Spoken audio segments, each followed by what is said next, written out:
Well, we are hurtling towards the end of 2022. I think the years definitely do pass more quickly as time goes on, but I reckon this has been an extra speedy one. I am Dani Valent, host of Dirty Linen and the producers, and I'm here with the whole Deep in the Weeds team, which is so exciting. Welcome, Anthony Huckstep. Hello. And John Sussman. Howdy. And Shanteh Whale. What's up? It is very exciting to be in a room with you, and what a room it is. We are back in the barbershop at the back of Red Lantern. I love this room. It's very atmospheric. I do feel like I'm in a bit of a man cave, so thank you for letting us in here, Mark Jensen. Such a pleasure to have you here. Yeah, it's quite a thrill. I feel like the walls are soaked with the secrets of men. But I don't, honestly, I don't need to know. Yeah. I don't want to know what they are at all. We are here to, we're here to look forward to 2023. It sounds like it's going to be a big year. So let's just talk about what we reckon is going to happen and what we wish was going to happen, because they could be quite different things. Let's start with you, Mark. Like, you're at the coalface here at Red Lantern. What do you wish was going to happen, and what do you think is actually going to happen? Well, I think 2023 is going to be an awesome year, and I'm really looking forward to turning this house of creativity upside down and back to front. So I'd love to really fire up the barbershop, but also I feel really confident that we'll manage to get lots of staff in-house, especially in the kitchen, to really fire the restaurant and propel that forward as well. Amazing. So your predictions and hopes are the same. They're aligned. Pretty much they're aligned. I mean, that is optimism. I love it. Yeah, I've got to do it. I believe in it. You have to believe. Yeah. You have to sell the story to yourself, right? It's so true, because, I mean, I guess, part of hospitality and staffing, it is selling the story, isn't it? It is getting people excited about what you're doing. So, yeah, I believe in your story as well. Thank you. What about you, Huck? Well, I've been consulting on this huge sort of market project in Canberra for a period of time, and talking to food providors and restaurateurs and everything nationally. And the one thing that I've noticed at the tail end of this year is, that running fast to Christmas, but an optimism and kind of feeling like we're letting go of something.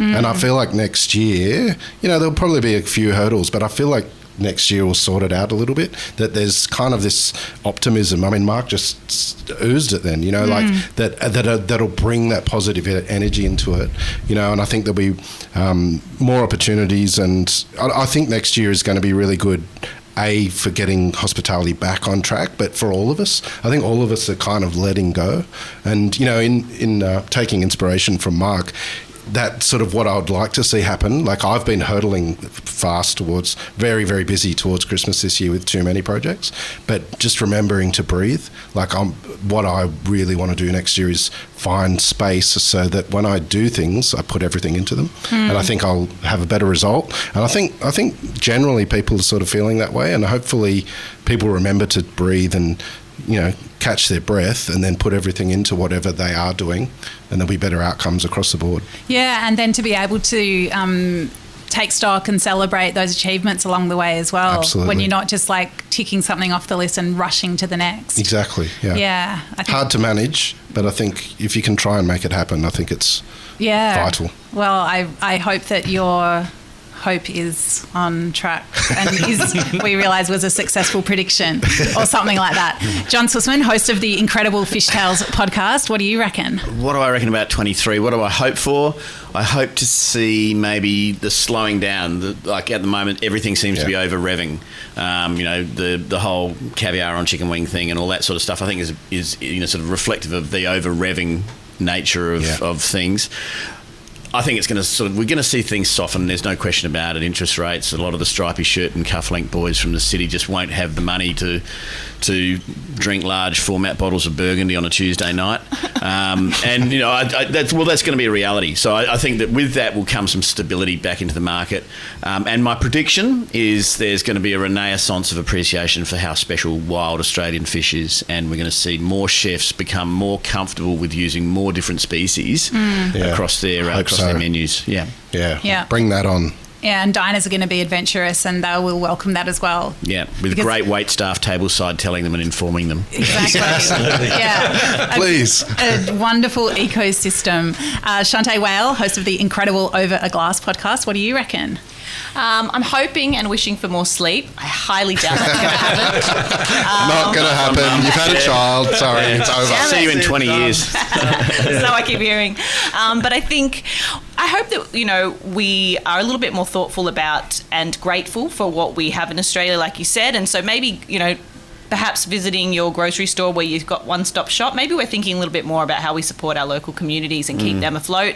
I think we're going to see a lot more of attention on alternate varieties in wine and people getting a little bit more, empowered to kind of try something rather than just the norm. So I think we'll see a lot more kind of interesting varieties come out and people drinking different cocktails, different gins. But yeah, I'm looking forward to a new year of people feeling more confident and making informed decisions.